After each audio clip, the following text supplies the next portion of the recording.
Good morning, Karen from Quantum Heart Awakening. Today we are going to do a Divine Masculine reading. Okay, Spirit, where are we going today? What do we need to know for the highest and best good of self and the planet? What are the blocks showing up? What are the solutions to those blocks? Thank you. Okay, we have dreaming in reverse. We have trust. Some of you are not trusting that there's a real possibility of your dreams coming true. So when we don't trust in our vision, we don't put energy towards making it happen. We have awareness. Anything else, Spirit? Anything else for Divine Masculines? Thank you so much. Struggling to go with the flow. So struggling to embrace that sort of feminine, watery quality. And then we have love. Okay, very specific message for some of you masculines. So some of you, when it comes to love, now this could be family relationships, friendships, intimate relationships. Some of you look for proof or too early on whether this dynamic is going to support you or not. And some of you are a bit too rigid in your assessment. In whatever awareness you're gathering at the beginning of a connection, maybe you just meet someone at work, maybe you meet someone in passing. So masculines, be careful about your judgments, because sometimes our judgments and our discernment can absolutely protect us, but other times it can be like a prison if we let it. If we really... if we let our judgments run amok, it can leave us out of opportunities. That's kind of I know I said that a little weird, but that's what's coming through. Okay. Anything else for Divine Masculines? Anything else? Thank you. Anything else? I might as well get everything out. Thank you. Anything else? Anything else? Okay, we have plenty to go off here. What do we have here? We have patience. It was in reverse. I'm laughing that you're getting all of these patience with your future. Okay, I'm now seeing a narrative emerge. We have support in reverse and moving forward. Yeah,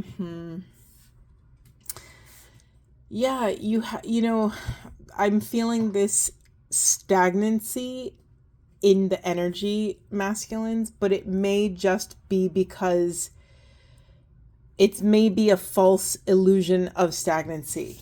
When you are someone that can surrender and be patient and just be so radically present that you are just in the business of responding to what's in the present moment, and directly going with the flow, you don't really have to use any sort of external energy to assess safety, assess success, assessing,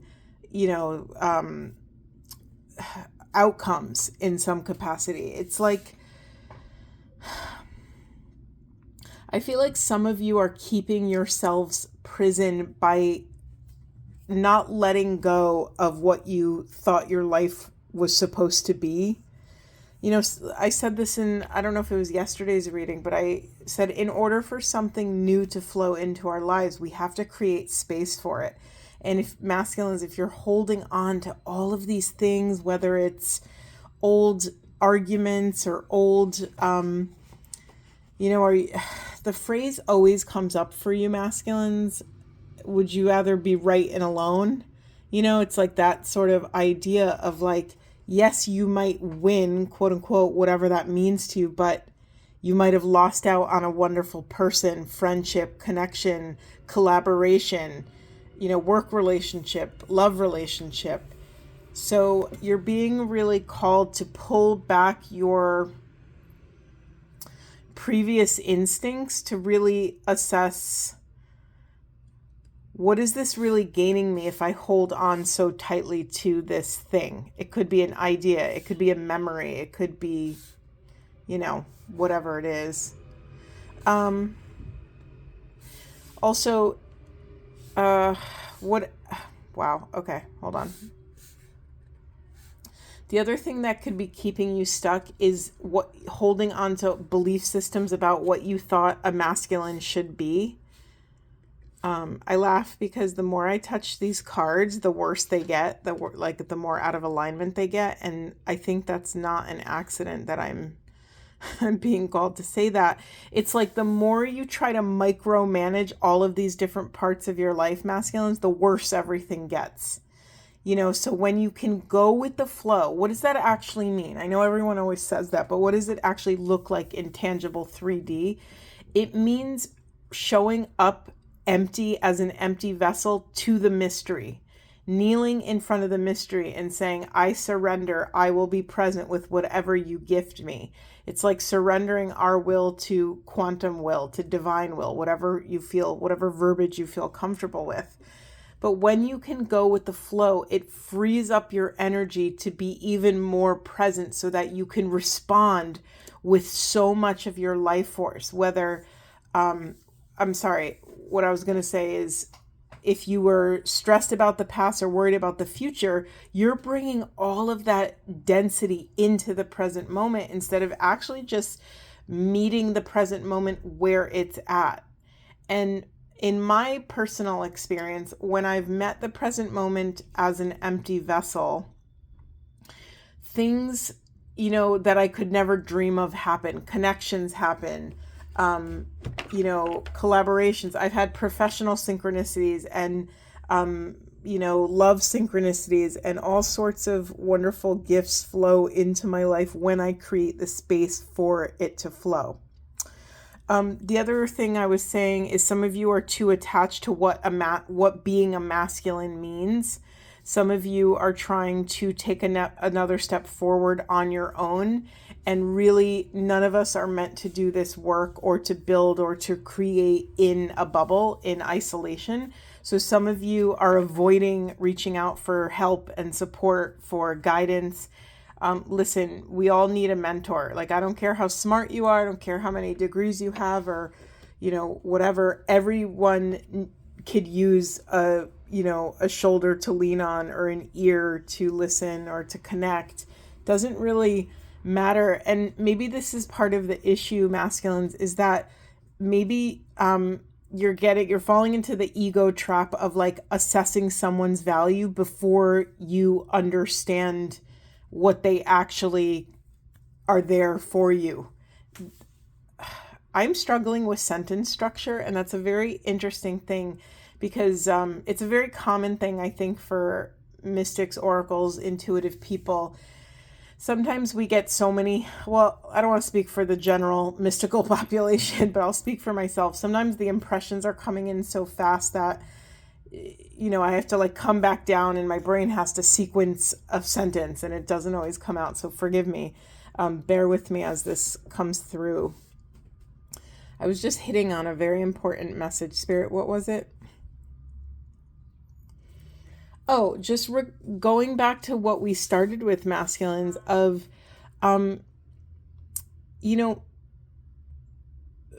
catch yourself if you're showing up in judgment. Catch yourself if you've, gotten someone's number, like you've really, sorry, that's a turn of phrase. It means catch yourself if you're labeling someone or labeling a situation before it has a chance to unfold. I really want to honor and bring a lot of empathy and compassion to why people might do this.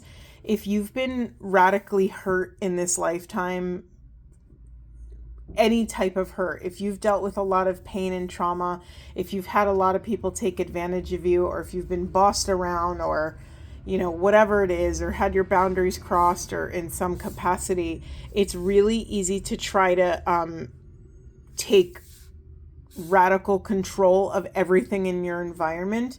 That is beautiful and that serves you until a certain point, masculines, but then it becomes a hindrance. It becomes like I said, those prison bars, sometimes, fences and bars keep us safe and other times they keep us trapped. So it's a matter of discernment, but catch yourself if you find yourself labeling a person, place, thing, or experience or an idea before it has a chance to actually grow roots and really touch your heart in some capacity.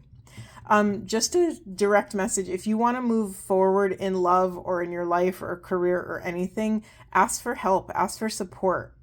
In order for you to step into this emperor energy, this sort of, in order for you masculines to master your emotional intelligence, your emotional truth, to master the depths of, the flowy waters. I don't think it's an accident. I was just laughing before I hit record that I don't know why when I do masculine only readings, I end up choosing the most feminine decks that I own. And this is a mermaid deck. And I'm not saying there's not male masculine mermaids. But I just, I find it really interesting that I chose this deck. I haven't used this deck in forever, and I almost never use it as a primary deck, so that's very telling to me. I also, look at this King Trident, King of the underwater, whatever, King of the sea. Something very telling about this. For you to master your depths, your emotional waters, you're going to need to ask for support, because when you can dive into yourself in the face or with people that you love and respect and who love and respect you, you will heal so many of these reference points of pain and trauma and rejection and abandonment and judgment. You will heal all of these things in an instant when you're around the right type of people that will take care of your mind, body, and spirit, people that will be gentle with your heart and your precious things. Okay, beautiful. I didn't even look, but in the unconscious position, we have contemplation in reverse. Again, this is a false shadow position for me. So maybe some of you are, you've been avoiding really thinking about something, taking accountability or ownership, but whatever you think that is, it's not the thing you're meant to be focusing on. It's something else. So there's something that lies just outside of your consciousness, masculines, that you need to really spend some time diving into. And that's okay if you don't know what that is. Like I said, it's something that might just be in your periphery. It's making its way into your consciousness. So just keep your feelers up and kind of pay attention. This could be, we might look back on our life and we're perceiving our faults from our perspective, but maybe, you have no clue how you've harmed another because you're not thinking in that way. Or maybe you have no clue what someone else is feeling because of whatever, you know what I mean? So a part of this message is for you to open yourself up and surrender to the mystery. This is another message regarding being able to go with the flow. When you're not so caught up in your own narratives and your worry from the past or future, you actually free up more energy to be more present. And so what does that actually gift us? When you have more attention and awareness and energy to be in the present moment, you can actually hold more, you see more, you can assess the situation from a broader angle. Maybe, when you're occupied, you're looking through like a tiny hole, but then when you're in the present moment, that your viewfinder gets bigger, then bigger and bigger, and you just get to perceive more. And when you can perceive more, you can take accountability for more, masculines. Okay, where are we going? Where should we go, Spirit? Sometimes I don't get an answer for a little bit, so we just sit. We're just present. Thank you. We got an answer. That's something I had to really learn when I started doing readings on YouTube. Sometimes I would want to rush for, the sake of the viewer and really whatever, but that's not that's not moving at the speed of spirit. We have to surrender again. That was a perfect example, masculines, of me putting my judgment and insecurity into the space and it ruining what was possible, what I had access to in that moment. When I let my ego take a step back and I just surrender to what wants to come at the pace it wants to come, then more can come in, more messages. Thank you. All right, we have letting go, learn to let go, and we have face your fears, release the power of fear. Learning to let go, masculines, again, it's learning to discern when to surrender, to trust yourself. And a part of that intuition has to do with self-esteem. When we don't love ourselves, we don't believe what's coming through us. We don't believe the impressions and intuition that's flowing through us. When we love ourselves, we're more apt to believe or to even just be curious about what's moving through us. And learning to let go is also about, is deeply rooted in discernment, learning to let go of the appropriate things. I laugh. I just happened to look briefly. I wasn't going to. We have the owl. It says, follow your intuition. That was in the shadow position. So some of you are actually actively going against what you should be doing. Some of you have this inner voice that's screaming at you to do something, to say something, to heal something with someone, to have a confronting conversation with a beloved, a friend, a partner, a coworker, a boss, someone in your orbit. You're being called to do something, to take action, and some of you are pushing it away, pushing it away, pushing it away. The longer you push it away, listen, your intuition has wings. It will follow you wherever you go. So you can't outrun your intuition. The only thing that ignoring your intuition is going to gift you is betrayal. Every time you ignore your intuition, you're betraying yourself and betraying that sort of divine intelligence that's telling you and calling you to do something and take action. Is there anything else you want to share, Spirit? Anything else? I think we're going to end there. Let me just grab, I'm going to grab a Buddha wisdom. Nope, we're going to grab an affirmation. Thank you so much. I don't know why I grabbed so many, but we have the universe is my biggest fan. I choose love. I am a masterpiece. My peace is protected. I am focused on success. I radiate confidence. I'm going to read these two. The universe is my biggest fan. Lean on your, I'm laughing. It's more intuition messages. Masculines, lean on the inner knowing that the universe has your back and will support your wildest dreams. The universe wants to see you win and is cheering you on every step of the way. The vibrations you emit will reflect back onto your life. Again, this is a call to deeper accountability and discernment over the energy you are bringing to the world. Every night you go to sleep, you should do an accounting of the day. What did I contribute to the world energetically? What was in my heart today? And in the morning you say, what do I want to contribute to the world today? And then we have, I choose love. Love is divine energy, and you have an endless capacity to share it, masculines. Strengthen your heart and mind and consciously act out of love to create an aura of appreciation and peace. When you deliberately choose love in all situations, you're making the decision to approach life with compassion and understanding. Beautiful. I'm going to leave it there, masculines. I hope this was supportive, and I'll see you in the next one.